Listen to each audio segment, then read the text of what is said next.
Iran Israel war situation నడుస్తున్నప్పుడు Israel దగ్గర 90 దాకా అణుబాంబులు ఉన్నాయి, ఇంకా ఎక్కువే ఉండొచ్చు అని కూడా చెప్తున్నారు. ఇరాన్ దగ్గర అణుబాంబు లేదు, ఇంతకాలం అణు నిరాధీకరణ ఒప్పందం మీద సంతకం పెట్టి ఉండటం వల్ల నడిచిపోయింది.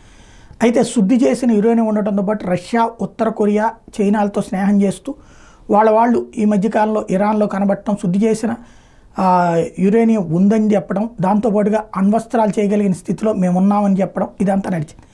ఇప్పుడు ఇజ్రాయెల్ ఏ క్షణమైన దాడి చేస్తానికి సిద్ధంగా ఉందన్నటువంటి ప్రచారం సందర్భంలో ఒక కీలక ఘట్టం చోటు చేసుకుంది. తాజాగా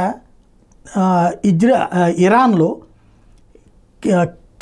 కెవిర్ డెజర్ట్లో, ఇరాన్స్ కెవిర్ డెజర్ట్లో అంటే ఎడారిలో 4.6 రిక్టర్ స్కేల్ మీదన ప్రకంపనలు చోటు చేసుకున్నాయి. 4.6 అంటే చాలా పెద్ద ప్రకంపనలే.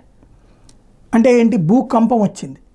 భూకంపం ఆ స్థాయిలో వచ్చేటటువంటి విధంగా అక్కడ భూకంపం ఏమన్నా అంటే కాదు, అణ్వస్త్ర పరీక్ష జరిగింది అన్నటువంటి చర్చ నడుస్తుంది. అండర్ గ్రౌండ్లో చేసి ఉంటారన్నటువంటిది. దీని మీద ఇప్పుడు ప్రపంచ దేశాలని దృష్టి సారించి ఇరాన్ని ప్రశ్నిస్తున్నాయి.